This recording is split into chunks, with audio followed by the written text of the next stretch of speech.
One Piece is a story built on institutional clarity. Luffy is a pirate, Garp is a marine, Dragon is a revolutionary. I wouldn't boil these roles to just factions.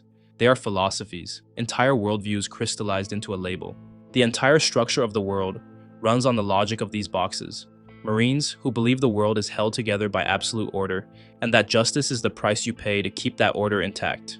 On the other end, you have pirates, who believe freedom is the highest value, and the world can sort itself out from there. In the middle, reluctant, conflicted, you have the revolutionaries, who've looked at the system and decided the only honest response is to burn it down and build something new. Kuzan cannot be placed on this spectrum, and I don't think it's because Oda hasn't decided yet, nor because the writing is inconsistent, but because the inability to be placed is the entire point of his character. He is the only man in the series who has been a Marine Admiral, resigned from the institution, joined a Yonko pirate crew, personally freed a target of the Revolutionary Army's network, wept over his own friend's frozen body, and still has no confirmed allegiance. He is what happens when a man outgrows every box the world offers him, and still hasn't found what he's actually looking for.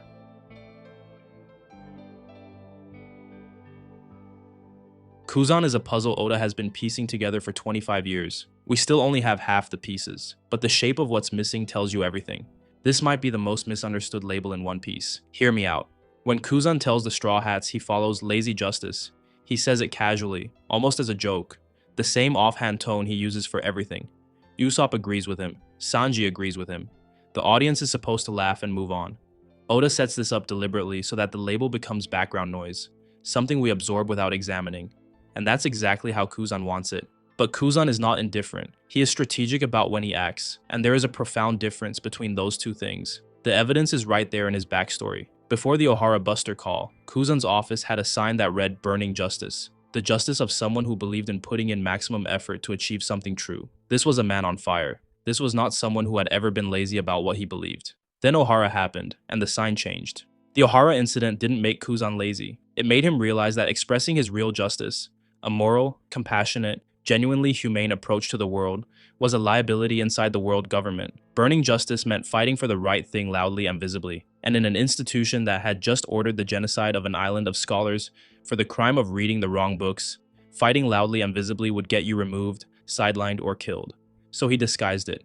He hid a lit torch behind a wet blanket and called himself lazy. Compare this to Kizaru, whose justice is labeled unclear. The contrast is sharp and intentional. Kizaru's ambiguity is genuine. He genuinely doesn't know what he believes, which is why he defaults to following orders precisely as given. He's a man paralyzed by the absence of conviction, executing his job with speed and destructive force because he has no alternative framework to operate from. He is hot and cold at the same time, which produces a kind of luminous, directionless energy. Kuzan is not like that at all. Kuzan knows exactly what he believes. He believed it before Ohara, and he believes it after Ohara. The difference is that after Ohara, he understood that his convictions were incompatible with institutional survival. So he became covert. Lazy does not describe his ethics. It's a security protocol. This is why the label is so brilliant as a storytelling device. It disguises depth as shallowness, passion as indifference. And Oda lets it sit there for hundreds of chapters, waiting for readers who are paying close enough attention. There is a specific moment in Kuzan's history that functions as the axis around which every paradox rotates. It is not Marineford. It is not the duel with Sakazuki. It is Ohara, 22 years before the main story begins.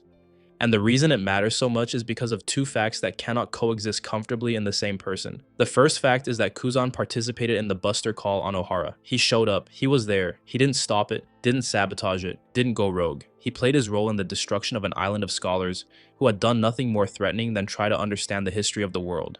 The second fact is that he saved Nico Robin. He created an ice path and a small boat, allowing her to escape the island while the Buster call was still in progress. And then, and this is the detail that breaks you, he went back to Saul's frozen body and wept. These two facts cannot be reconciled cleanly, and that's the point. The man who participated in a genocide also saved the only survivor of that genocide, and then mourned the friend he had frozen with his own hands. He did the thing, and he knew the thing was wrong, and he did it anyway. And then he carried the weight of it forward into every choice he made for the rest of his life. The question you have to sit with is, which version of Kuzan is the real one? Is he the man who participated in the Buster call, making him complicit in institutional evil? Or is he the man who saved Robin, making him a covert humanitarian working within a system he couldn't defeat directly? And the brutal answer is both. He is both, fully, without the comfort of one canceling out the other. Compare him to Garp at Marineford. Garp had the power to stop Sakazuki from killing Ace. He was physically strong enough. He didn't move. His loyalty to the institution froze him in place. In a war where everything was happening at the speed of violence, Garp's failure was a failure of paralysis. He couldn't choose between the institution and his grandson, so he chose neither, and Ace died.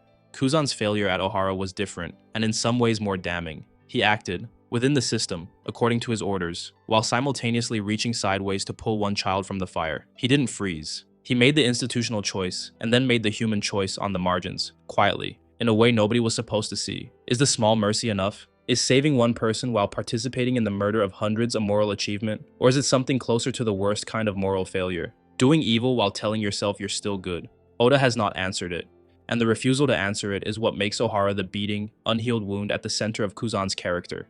There is one more thing. Kuzan froze Jaguar D. Saul, his friend, a giant who had defected from the Marines specifically because his conscience wouldn't let him participate in the slaughter. And Kuzan believed, apparently genuinely, that he had killed him. He used his powers as preservation. Even his most destructive act was an act of control and care, a mercy wrapped in frozen violence. He couldn't let Saul die messily, so he froze him instead, and spent years believing he had killed his friend with his own hands. And then, we find out Saul is alive. He survived the ice. He took the books the Ohara scholars died to save, brought them to Elbaf, and became a teacher. Robin, who had spent decades believing everyone she loved from that island was dead, learned her best friend had lived. Kuzan does not yet know what this means, but Oda does. The man who thought he had killed Saul with his own ice, the act that more than anything represents the full horror of his complicity, turns out to have, accidentally or not, preserved his friend. This is Oda's most precise use of ice as metaphor. The thing that looks like death is in fact suspended life. The wound that seemed unforgivable turns out to have been, without Kuzan even knowing it, something stranger. Something that rhymes with mercy.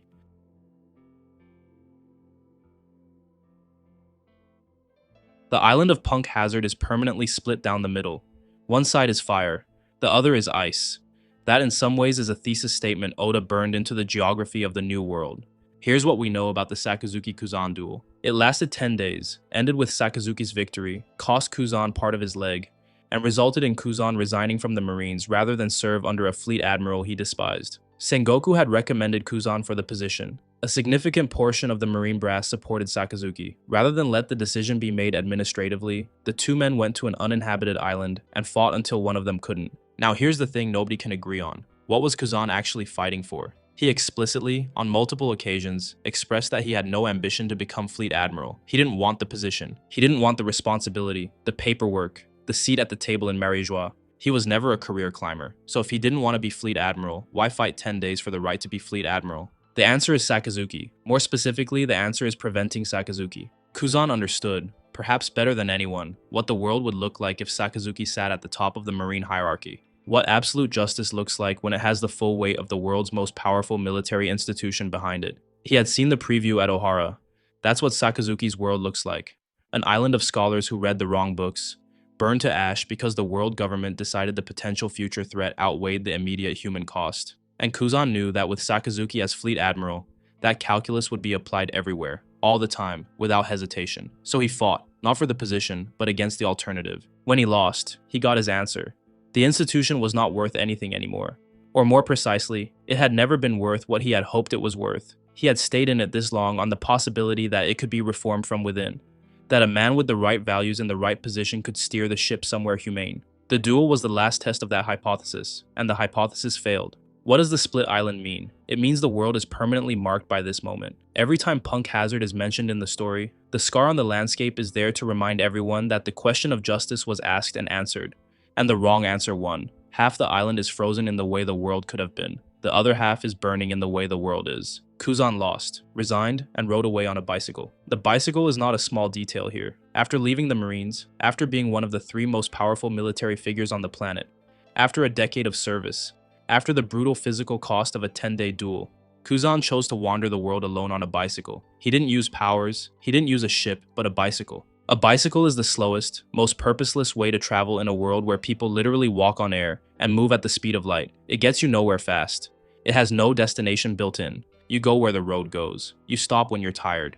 You start again when you feel like it.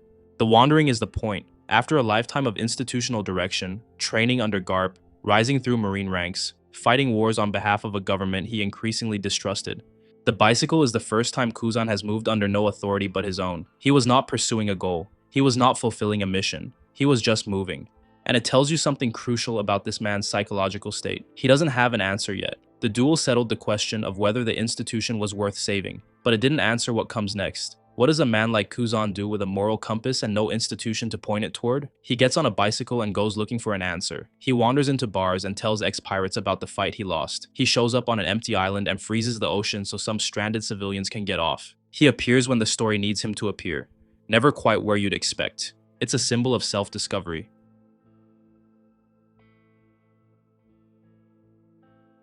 Let's be honest about how strange this is. Kuzan spent most of his adult life as a Marine admiral, one of the three faces of justice that the world government presents to the world. He believed in something. He trained under Garp. He fought at Marineford on the side of the Marines. He suffered and bled and lost for a version of justice that, however imperfect, was oriented toward order and protection. And then he joined the Blackbeard Pirates. Marshal D. Teach, the man who murdered his own crewmate for a devil fruit, who traded Ace to the Marines to kickstart his rise to power, who killed Whitebeard, who has two of the most catastrophically destructive powers in the world, and is actively destabilizing every geopolitical structure in the New World. Blackbeard is not a man with a complicated vision. He is more than almost anyone in One Piece, a man driven by naked ambition. He wants the One Piece and everything that comes with it. He is the endgame threat, and Kuzan joined his crew. To be honest, guys, there are multiple readings and theories to why he did this, and I'll only be diving into 3 today, which I do believe are the most compelling. Theory 1. Kuzan genuinely broke. The duel with Sakazuki, the loss, the resignation, years of wandering without purpose. It broke something in him. The man who lost his faith in institutions eventually stumbled into the only organization that would have him. An organization held together not by ideals but by shared interest and mutual distrust. This theory kind of paints Kuzan as a genuinely tragic figure, a man who served justice all his life, ran out of places to put that service, and ended up in the worst room imaginable. Theory 2. Kuzan is ex-Drake with ice powers. SWORD, which is the secret marine organization whose members have submitted their resignations and surrendered their identification codes, operates outside official command structure with full plausible deniability. Ex-Drake infiltrated Kaido's Beast Pirates. The entire organizational model of SWORD is deep cover. Kuzan is Garp's personal apprentice, the man Garp trusted most before anyone else. He would be the obvious candidate for the deepest, most dangerous cover operation SWORD has ever run, placing an agent inside Blackbeard's crew before Blackbeard makes his move on the world.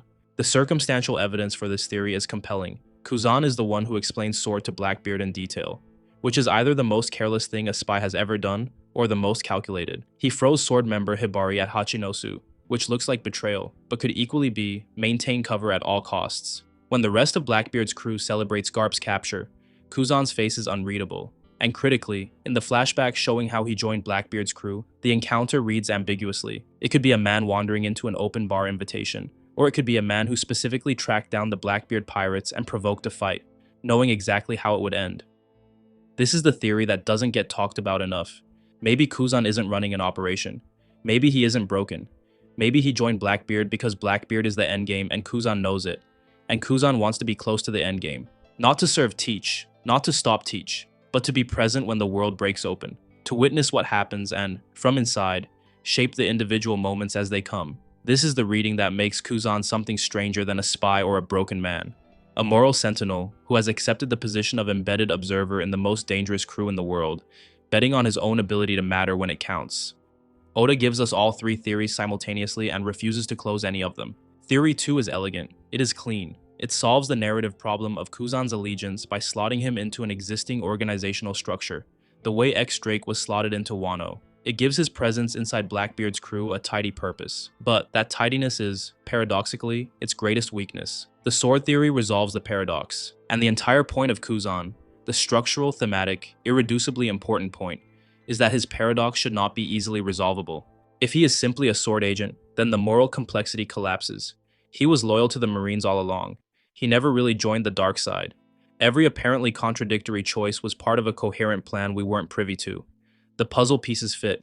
The story is clean. But Oda has never written Kuzan as someone whose story should be clean. The deliberate ambiguity about how he joined Blackbeard, was it coincidental or orchestrated, is not a mystery waiting to be solved. It is the story telling you that the question matters more than the answer. This is all hypothetical, and Kuzan may be sword adjacent. He may be operating with some level of coordination with marine intelligence. But Kuzan is a sword spy. As a complete explanation for his arc would reduce one of the most fascinating characters in the series to an institutional asset, which is exactly the kind of thing Kuzan has spent 22 years refusing to be. The more interesting possibility is this. Kuzan doesn't know whose agent he is. He is running his own operation, with his own goals, informed by everything he has learned from everyone who has tried to pull him into their version of the world. The Marines, the world government, Blackbeard, possibly Sword. He is the only man in the story operating from a moral code that no existing institution owns. And that code is going to matter at the end of the story.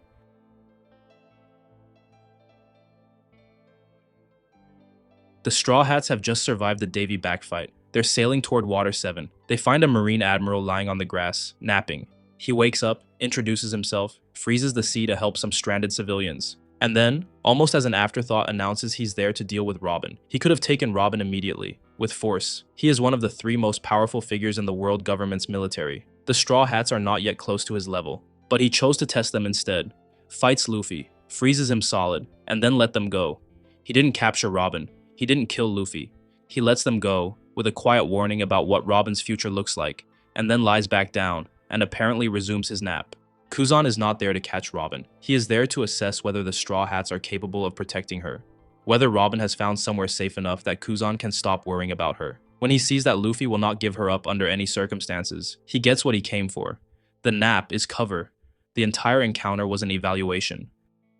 The Buster Call begins. Kuzan participates. He is present. He plays his role. Simultaneously, he creates the ice path and boat that allows Robin to escape. Then, after the island is destroyed, he returns to Saul's body and weeps. He could have stopped the Buster Call, or refused to participate, or defected, like Saul. Instead, he participates at the institutional level, while preserving what he can at the human level. He splits himself down the middle, half Marine Admiral, half something the Marines don't have a category for. Kuzan has decided that institutional defection is not an option he can afford. If he leaves the Marines, he loses all proximity to power. He cannot protect anyone from outside, so he stays, and carries the cost of that decision for the next 22 years. Whether this makes him strategically wise or morally compromised is the question the entire video is built around. At Marineford, Kuzan fights. He freezes the ocean, an act that actively impedes Whitebeard's forces. He uses his powers to help the Marine side, multiple times, against people fighting to save Ace's life. And then, when Jinbei manages to escape with Luffy's unconscious body, both of them clearly dying, Kuzan apologizes to Jinbei. Sarcastically maybe, but he says it. He could have finished them. He had the power, but he lets them go, with an apology that functions as acknowledgement. At Marineford, Kuzan is doing exactly what he did at Ohara. He performs the institutional role and preserves the human exception. He fights for the Marines, but he also saves the future Pirate King's life.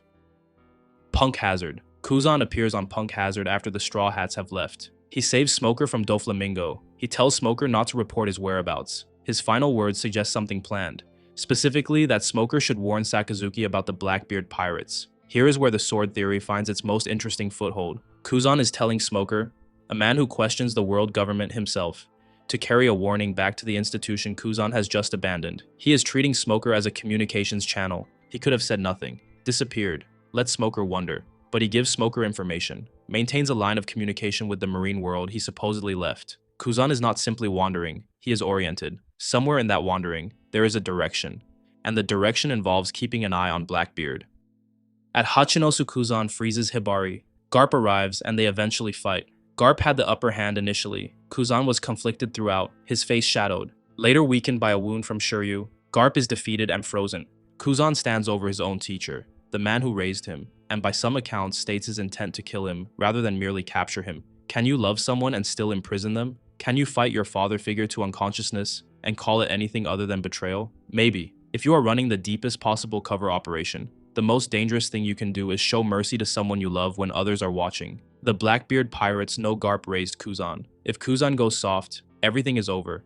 The performance of mercilessness is the price of the position. Or, and this is the darker interpretation, Kuzan is so far inside his current role that he has lost the capacity to perform mercy even when he wants to. He has been outside the Marines long enough, and deep enough inside Blackbeard's world, that something has calcified. The chapter leaves Kuzan standing in shadow.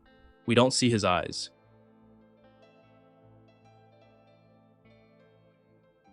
Here is the pattern. Every time Kuzan appears in a major scene, he exits in a different position than when he entered it. With Robin at Long Ring Island, he arrives as an antagonist, tests her, lets her go, and leaves as something closer to a concerned observer who has satisfied himself she's in capable hands. 3 position changes in one scene. At Marineford, he fights for the Marines, preserves the future Pirate King's life, and apologizes sarcastically to a pirate. 3 simultaneous allegiances. At Punk Hazard, he saves a Marine officer, refuses to report his location, and tips that officer off about the most dangerous pirate crew in the world, who he has apparently just joined. With Blackbeard's crew, he is neither fully trusted nor fully distrusted. Blackbeard invited him knowing neither of them trusts the other. Kuzan operates as a variable in every calculation, present and powerful and never fully committed. And this is what makes him an anomaly, not just in the story's factions, but in the narrative logic of the series itself. Luffy commits, Roger committed, Garp commits so hard he can't move when it costs him the most. Even the villains, Sakazuki, Doflamingo, and Blackbeard, are supremely committed to their visions of how the world should work. Kuzan moves through every faction as an observed variable. He refuses to be pinned. The story can't place him because he won't be placed. The key distinction is that everyone else, every morally complex character in this series, has arrived at a position. Garp chose the institution over his family. Dragon chose revolution over institution. Mihawk chose himself over everything. Even the most ambiguous figures have a North Star they navigate toward. Kuzan is the only one still navigating. His arc, uniquely in the entire series, is not about the destination. It's about the search itself. This is not a writing failure. It is the most deliberately maintained structural choice in the characterization of the final saga. But think about this. Everything he does after Ohara is a long, slow attempt to make meaning out of what he did there. He saved Robin, so Robin needs to survive, grow, and find her purpose. Otherwise, she was just the exception in a slaughter, not a redemption. He has been quietly checking on her since Long Ring Long Land. He tested the Straw Hats to see if they were worthy of carrying her. He believes somewhere in the possibility of a world where scholars can study history without being massacred for it. That's why Saul's survival matters so enormously. It retroactively charges his act at Ohara with meaning he didn't intend to give it. He fought Sakazuki for 10 days because he was testing the institution one last time, asking it, through the medium of violence, whether it was capable of choosing the right thing. It wasn't. He carries himself with deliberate ease, the naps, the sarcasm, the casual tone, because the alternative is to wear his grief visibly, which a man in his position cannot afford. Men who are genuinely indifferent don't fight for 10 days for a title they don't want. They don't go back and weep over frozen bodies. The performance of laziness is the most sustained piece of emotional armor in the series. The core question, what does Kuzan actually want, is the question this video should sit with and not fully answer, because Oda hasn't answered it either. But as always, we can guess. He wants a world where Ohara doesn't have to happen. He wants a world where Robin can use her knowledge openly. He wants a world where Garp's heroism was in service of something worth being heroic about. He wants, in the most fundamental sense, the world to be worth the compromises he has made to stay alive and adjacent to its turning points. Whether he gets it depends on choices Oda hasn't written yet.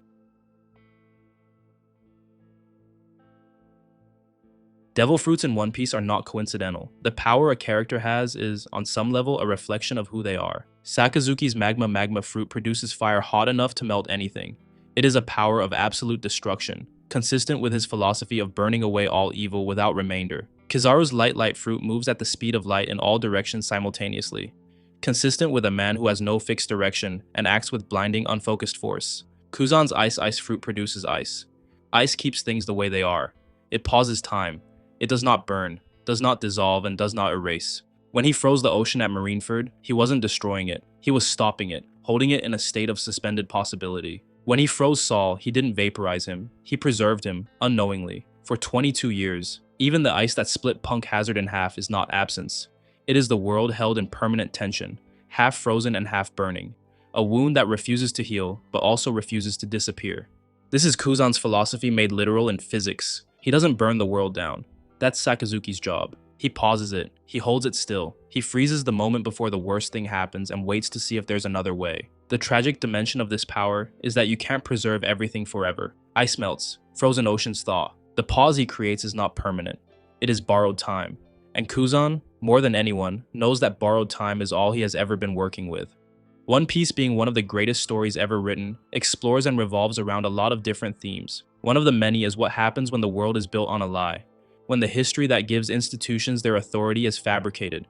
When the justice the Marines enforce is the justice of the people who wrote the history books. And one of the story's central questions is not whether the lie will be exposed. It will be.